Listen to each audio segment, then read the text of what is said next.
इन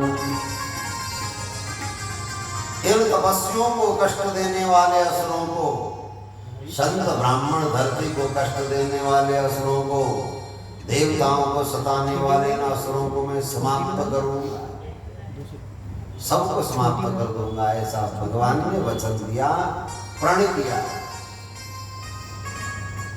दिन में तो संत ऋषियों के साथ भगवान रहे, रात्रि काल में जब ऋषियों के यहाँ विश्राम करते हैं अभ्यागत अतिथि के रूप में भगवान ने 10 वर्ष तक कोई कुटी नहीं बनाई।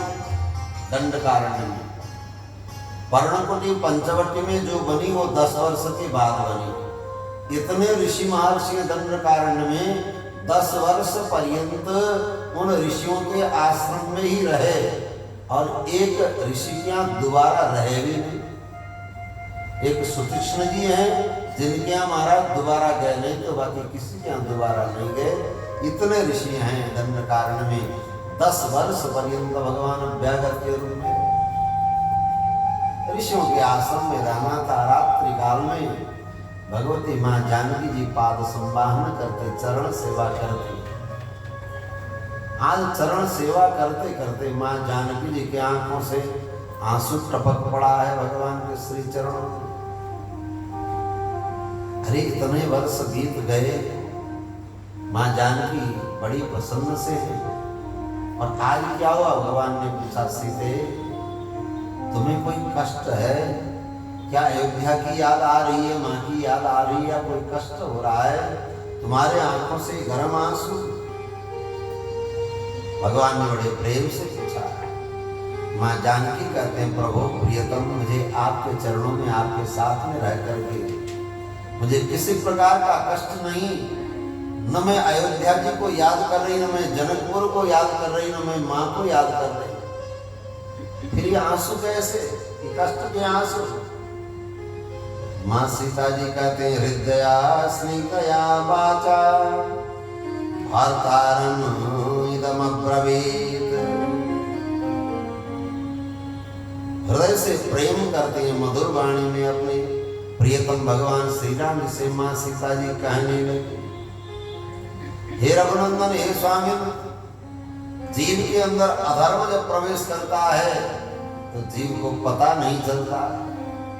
जब हमारे जीवन में अधर्म का प्रवेश होता है तो अधर्म कब प्रवेश हुआ, कैसे प्रवेश हुआ, कहाँ से आया, उसका पता नहीं चलता। वो बहुत सूक्ष्म रूप से, अधर्म का पहला स्वरूप बहुत सूक्ष्म होता है और वो जाकर महाराज जब भयंकर रूप लेता तब उसको निकालना भी मुश्किल होता है।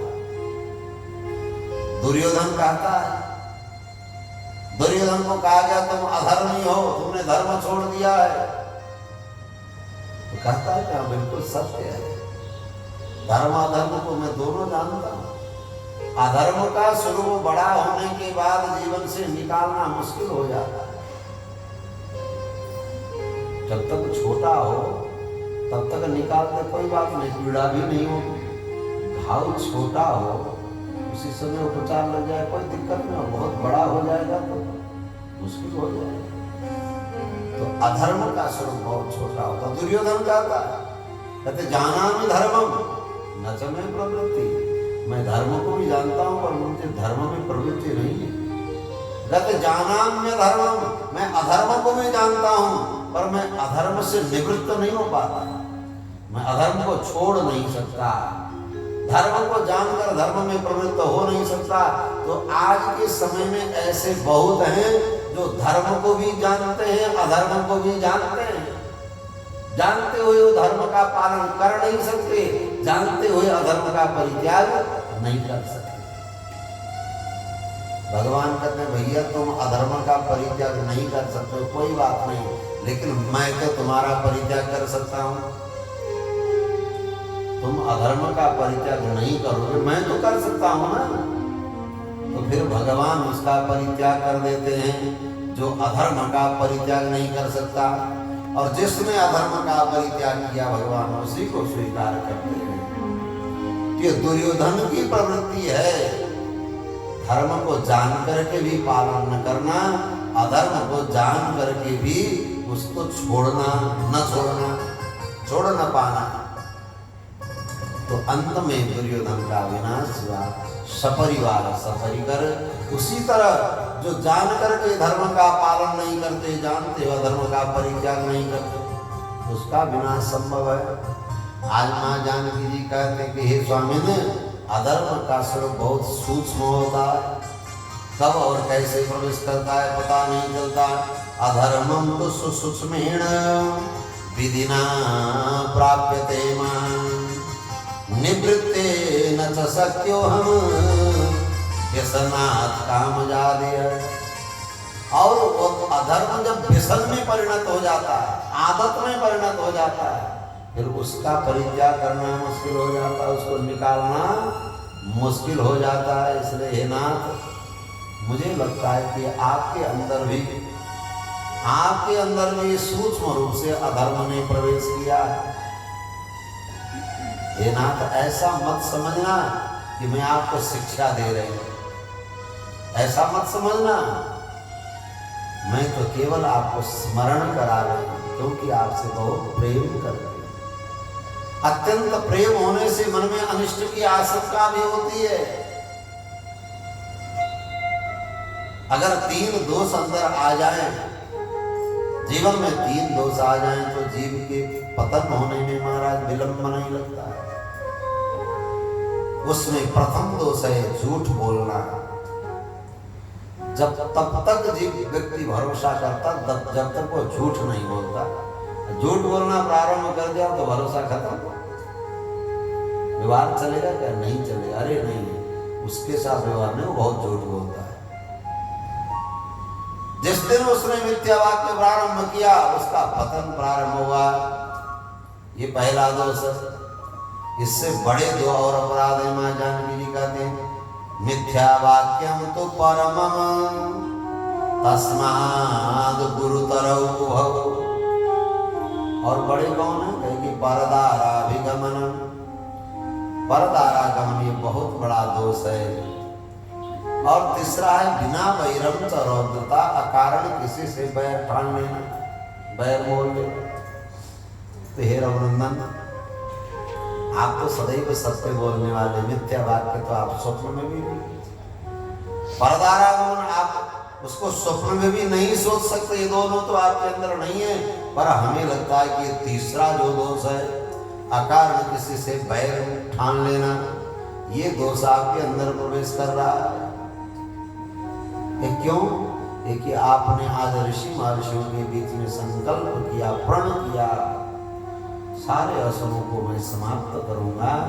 क्या सारे असुर दंड के भाजन योग्य हैं, दंड के पात्र हैं? और इन असुरों ने आपका अपकार ही क्या किया?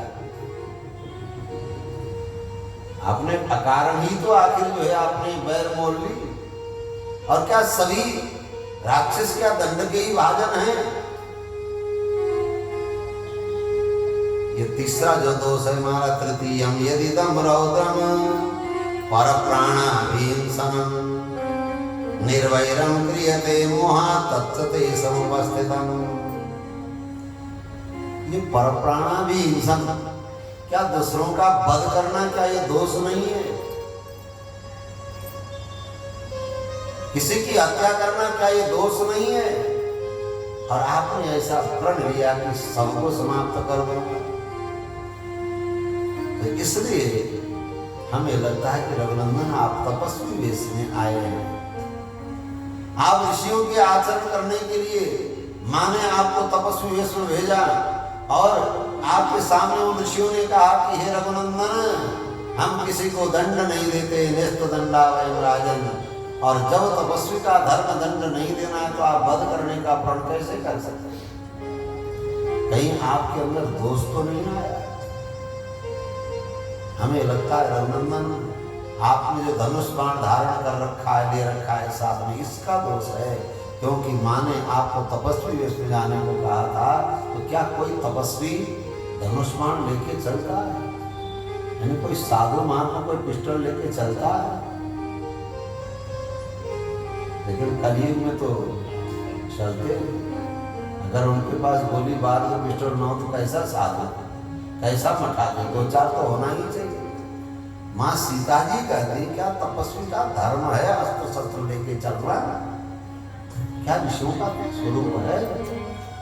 और आपने उस अस्त्र शस्त्र को धारण कर रखा है, लेके आपने चला, तब आपके मन में वध करने हिंसा करने की बात आई। अगर अस्त्र शस्त्र न ले चलते तो वध करने की बात कहां से आती? तो हे रघुनंदन, आप अभी तपस्वी का धर्म पालन कर रहे हैं। क्वच शास्त्रम क्वच वनम क्वच छात्रम तपः क्वच व्याविद्धमिदमस्माभिर् देश धर्मस्तु पूज्यताम्। जो समय के अनुरूप का जो धर्म है, देश काल परिस्थिति का धर्म है, आप क्षत्रिय हैं और आपने अभी तपस्वी वेश बना रखा है। छात्र धर्म में रहते तो उचित था, पर आप तपस्वी के धर्म पालन करने के लिए आए हैं, इसलिए हे रघुनंदन, ये आपने कैसे प्रण कर दिया? कहाँ छात्र धर्म और कहाँ तपस्वी का वेश, और कहाँ तपस्वी का वेश और कहाँ बद हिंसा? क्या ये दोनों उचित है? हे रघुनंदन, मैं तो केवल आपको स्मरण करा रही हूँ, शिक्षा नहीं दे रही। स्नेह से अत्यंत प्रेम करती हूँ, सम्मान करते हैं, इसलिए केवल आपको स्मरण कराया। मैं आपको शिक्षा कहाँ दे सकता? जैसे अग्नि का संयोग, अग्नि का रखना जैसे खतरा होता, उसी तरह अस्त्र शस्त्र का रखना भी खतरा होता। अग्नि जैसे सहज ही उसमें जलाने का दोष है, उसी तरह अस्त्र शस्त्र में सहज उसका दोष है, किसी की हत्या हिंसा करना। माँ जानकी जी ने भगवान श्री राम जी के चरणों में निवेदन किया, क्योंकि माँ का स्वरूप है, जगत जननी है, सबकी माँ है, लायक पुत्र की भी माँ है, नालायक पुत्र की भी माँ है, असुरों की भी माँ है, मनुष्यों की भी माँ है, देवताओं की भी माँ है। जगत जननी होने से उन नालायक जीव पर भी दया आना माँ के लिए स्वाभाविक है। यानी इनको समझा करके भगवान के चरणों में नला कर इनको दंड क्यों दिया जा रहा है? भगवान श्री राम जी ने कहा कि सीते, आपने जो कहा बिल्कुल सत्य कहा, आपका कहना बिल्कुल सत्य है, परंतु क्या आपने देखा मेरे सामने कितने हजारों हजार सारे ऋषि महर्षि मेरी शरण में आए, शरण में कह करके आए, रक्षक मान करके आए, हे रघुनंदन हमारी रक्षा करो कह करके आए। मां सीते स्वयमागम्य शरण्यं शरणं गता ते चाता दंडकारण्ये मुनयः संसितव्रता। दंडकारण्य में आश्रय लेकर के तपस्या करने वाले मुनिगण स्वयं आकर के मेरे शरण में आकर रक्षा करो कहकर शरणागत हुए, और न जाने कितने ऋषियों को इन असुरों ने खा डाला, कितने असुरों का वध, कितने ऋषियों का वध कर डाला इस असुरों ने। और वे ऋषि महर्षि अपने आप को भोजन बनाते रहे, राक्षसों के भोजन बनते रहे, स्वयं को उनको खिला देते रहे, पर उन्होंने अपनी रक्षा करने के लिए चीरकाल से की गई तपस्या खंडित होने नहीं दिया। जो मेरे लिए, मुझे पाने के लिए जो तपस्या किए, तपस्या कभी खंडित होने नहीं दी, पर महाराज अपने आप को भोजन बना दिया असुरों का। ऐसे जो समर्पित मेरे दंडकारण्य के ऋषि हैं, वो मेरे शरण में आकर जब रक्षा के लिए प्रार्थना किए, और मैं, मेरा जो शरणागत वात्सल्य गुण है, शरण में आएगी रक्षा करना मेरा परम धर्म है सीते। और मैंने उन ऋषियों को, ब्राह्मणों को वचन भी दिया। जब मैंने देखा सारे के सारे ऋषि महर्षि मेरी शरण में हैं, और इससे पहले न जाने कितने ऋषियों को खा डाला, अस्थि पर्वत दिखाया महाराज, अस्थि समूह देखे। और हे देवी, हे सीते, जब मैंने ऋषियों को, ब्राह्मणों को वचन दिया है, तो मैं उस वचन को टाल नहीं सकता। मैं शरणागत जीवों की रक्षा करने में किसी प्रकार से महाराज समझौता नहीं कर सकता। और मैं प्रतिज्ञा हूं, मेरी जो प्रतिज्ञा उसको तो मैं पालन करता ही हूँ, ये मेरा धर्म मेरा व्रत है। इसलिए जैसे से भले मैं स्वयं अपना शरीर छोड़ दूँ, भले खुद मुझे मरना पड़े, भले लक्ष्मण जैसे प्रिय भाई को छोड़ना पड़े, तुम्हारी जैसी प्राण प्रिया पतिव्रता समर्पिता पत्नी का परित्याग करना पड़े, सब कुछ छोड़ना पड़े, पर मैंने जो ऋषि ब्राह्मणों को वचन दिया मैं उसको छोड़ नहीं सकता।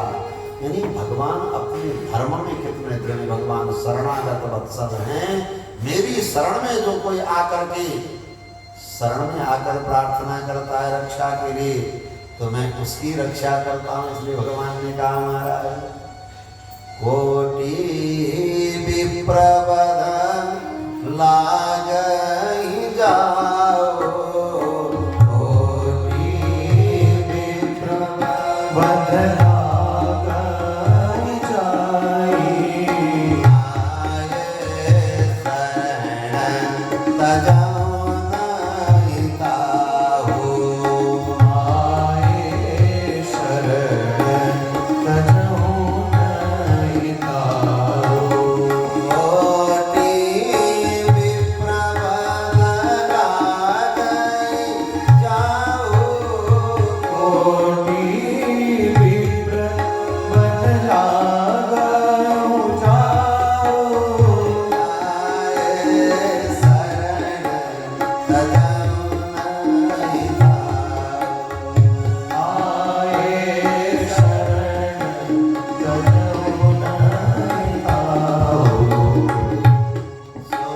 सोमोनि दोई कहौं सरोसा, सोमोनि दोई कहौं सबरोसा, सोमोनि दोई कहौं सरोसा, सोमोनि दोई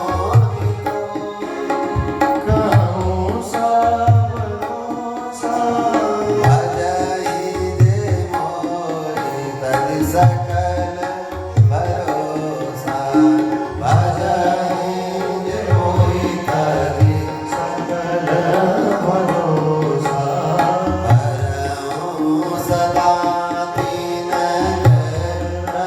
रखवारी, भरऊं सदा दीन रखवारी, भरऊं सदा दीन रखवारी, भरऊं सदा दीन रखवारी, तिमी बालक राखै महतारी, तिमी बालक राखै महतारी, तिमी बालक राखै महतारी, तिमी बालक राखै महतारी। भगवान कहते हैं, जो समस्त भरोसा को छोड़ करके मेरी शरण में आया है, मैं तो सदैव उनकी रक्षा करता हूँ, रखवाली करता हूँ। कैसे? जैसे माँ अपने बालक की रक्षा करती है सदा, गर्भस्थ शिशु जैसे गर्भ के बालक को माँ कभी छोड़ नहीं सकती, जैसे माँ के साथ रहना, आना जाना, उठना बैठना माँ चाह करके भी उस गर्भ के बालक को अलग नहीं कर सकती, उसी तरह जो मेरी शरण में आए भक्त हैं, मैं उनको छोड़ नहीं सकता। भले मैं लक्ष्मण जैसा भाई को छोड़ दूं, सीता जैसी प्रिया पत्नी को छोड़ दूं, अपना शरीर का परित्याग कर दूं, पर मैं अपने शरणागत भक्तों को छोड़ नहीं सकता। अप्पे हम जीवितम जय्याम त्वां वा सीते सलक्ष्मणा, न तो प्रतिज्ञां संसृत्य ब्राह्मणेभ्यो विशेषतः। भगवान ब्रह्मण्य देव हैं, भक्त वत्सल हैं, उनके शरण में आना ही पर्याप्त है। शरण में आने के बाद भगवान उसकी रक्षा करते हैं, वचन दिया। भगवान ने अपने शरणागत वत्सल की महिमा को दिखाई तो माँ जानकी जी सोचती है महाराज ये अगर आगे जाएंगे तो इनके द्वारा तो विनाश होगा, सबको समाप्त कर देंगे। उससे पहले उन असुरों को कुछ ज्ञान दे करके भगवत स्वरूप का ज्ञान कराकर भगवत शरणागति हो जाए तो रक्षा हो जाए। माँ ऐसा सोचती है।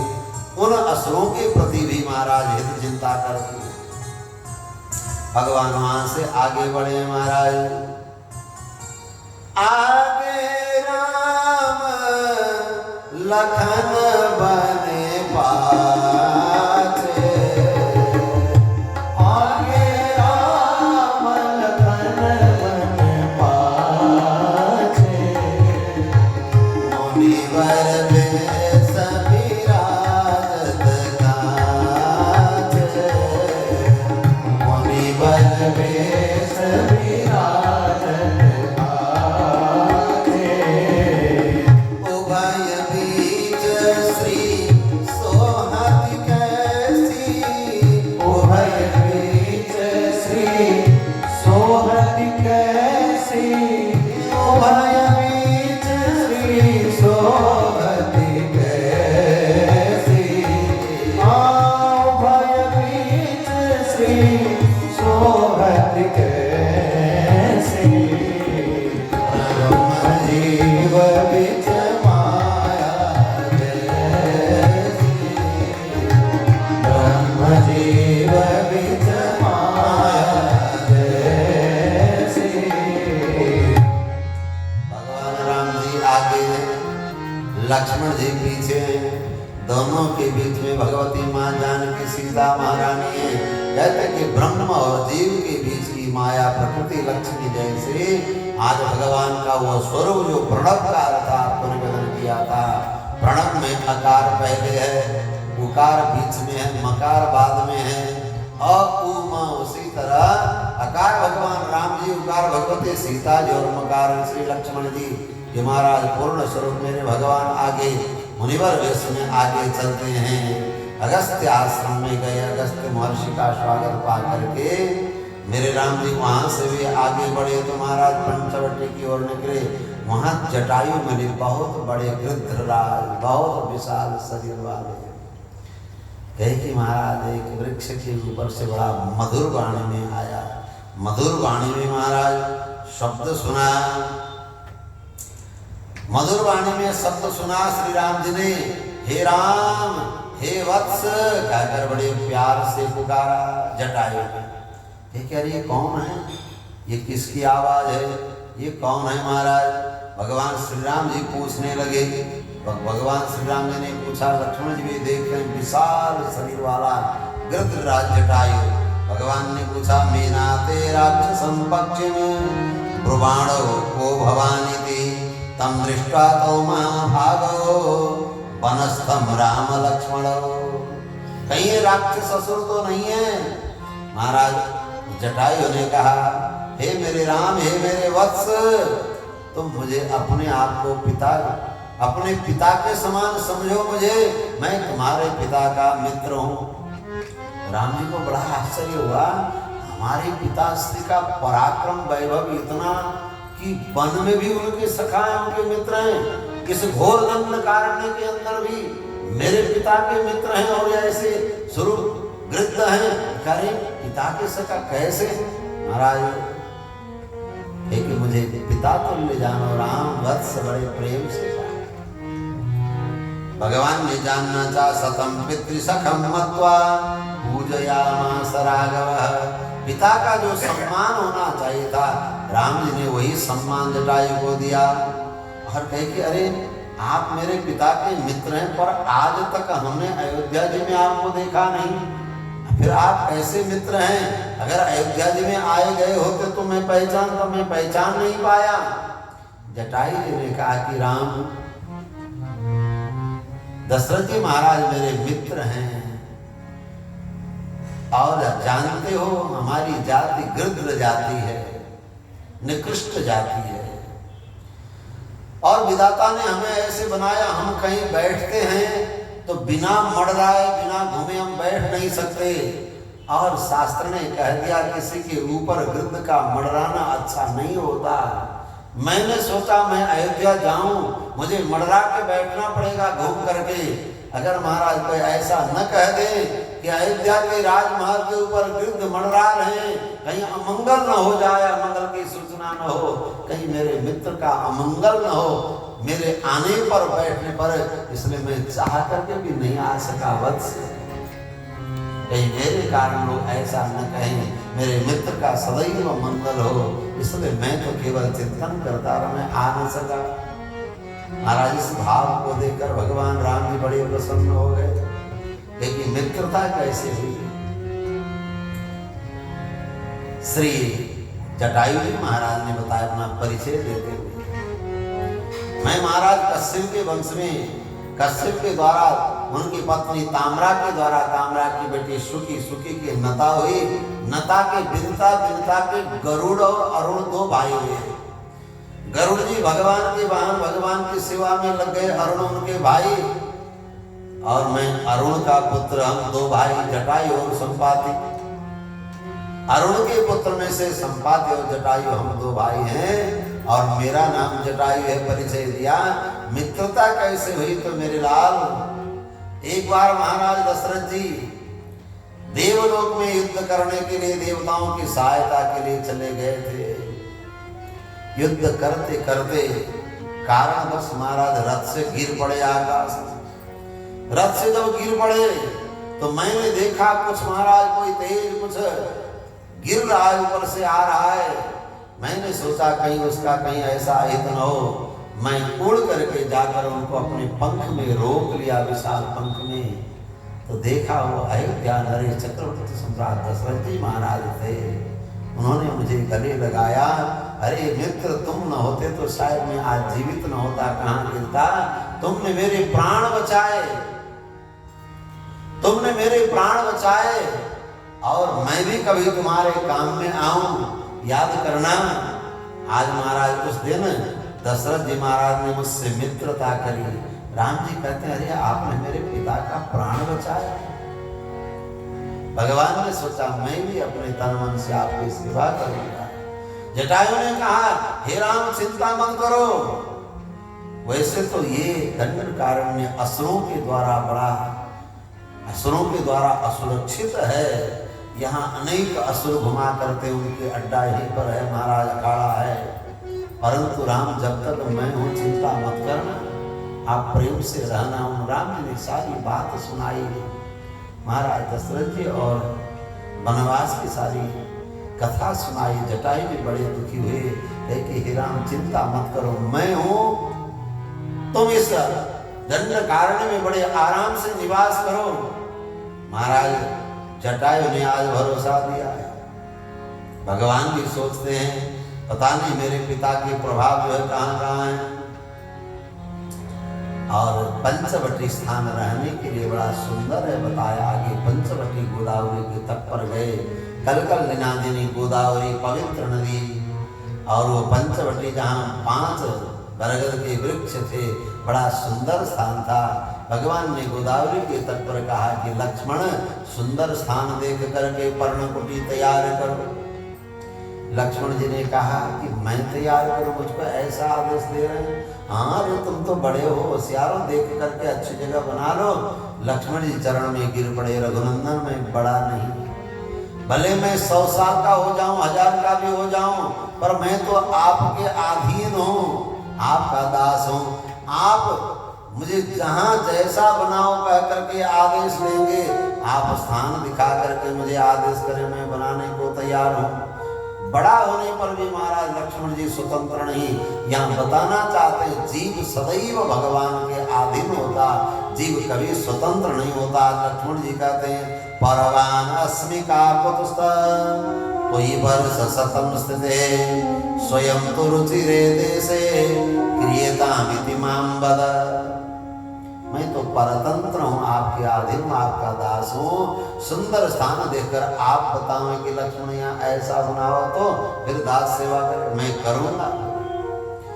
राम जी ने हृदय में लगाया, लक्ष्मण जी के इस भाव से प्रसन्न होकर, क्योंकि जीव सदैव भगवान के अधीन है, भले बड़ा हो जाए, बुद्धिमान हो जाए, फिर भी जीव स्वतंत्र नहीं है। यानी भगवान से आज्ञा लेकर के भगवान की आज्ञा पर चलना जीव का स्वरूप है।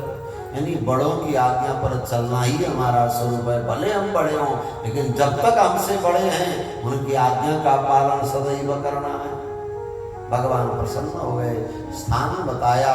लक्ष्मण जी महाराज ने सुंदर पर्णकुटी तैयार किया और पुष्प बलि, पुष्प इत्यादि की बलि देकर वास्तु शांति करके भगवान वहां पर उस पर्णकुटी में विराजने लगे। और इतना सुंदर पर्णकुटी बनाया लक्ष्मण जी ने, इतना जल्दी देख करके राम जी बड़े प्रसन्न है, आश्चर्य में है। अरे लक्ष्मण, सदैव तू मेरे साथ में रहा और तूने इस विद्या को कब जाना? इतने सुंदर पर्णकुटी महाराज, उसमें खंबे हैं और ऊपर के महाराज कड़ियां हैं, और कौन कैसे कहां लगना, कैसे बंधना। तुम्हारे प्रेम के कारण तो मुझे ऐसा लगता है मेरे पिता कहीं छोड़ करके नहीं गए, मेरे पिता के रूप में तुम मेरे साथ में हो, मेरी सेवा के लिए मेरे पिता सदैव मेरे साथ हैं, ऐसा मुझे लगता है। यानी लक्ष्मण भाई की सेवा से राम जी ऐसे प्रसन्न हैं जैसे पिता के गोद में बेटा पुत्र महाराज निश्चिंत होता है, ऐसे ही लक्ष्मण जी के साथ में राम जी प्रसन्न और निश्चिंत हैं। भगवान ने बड़े प्रेम से बुला करके हृदय में लगाया, आलिंगन किया। हे कि लक्ष्मण, मेरे पास देने के लिए कुछ नहीं, तुम्हें उपहार के रूप में आओ, मैं तुम्हें आलिंगन करके हृदय में लगा करके प्रेम प्रदान करता हूँ। भगवान बहुत प्रसन्न होते हैं, तुम्हारा जो गले लगाते हैं, हृदय में लगाते हैं, उससे बढ़कर के, प्रेम से बढ़कर के देने के लिए कोई वस्तु नहीं होता। आज भगवान कहते हैं प्रदेयो यन्निमित्तं ते परिस्वंगो मया कृता प्रीतोस्मि ते महत्कर्मं त्वया कृतमिदं प्रभो। मैं अत्यंत प्रसन्न हूँ, राम जी कहते हैं, इसलिए भाव के द्वारा, कृतज्ञता के द्वारा, धर्म के द्वारा, हे लक्ष्मण, मुझे लगता है कि मेरे धर्मात्मा पिता कहीं नहीं गए, मेरे लक्ष्मण के रूप में ही भावज्ञेन कृतज्ञेन धर्मज्ञेन च लक्ष्मण त्वया पुत्रेण धर्मात्मा न संवृत्तः पिता मम।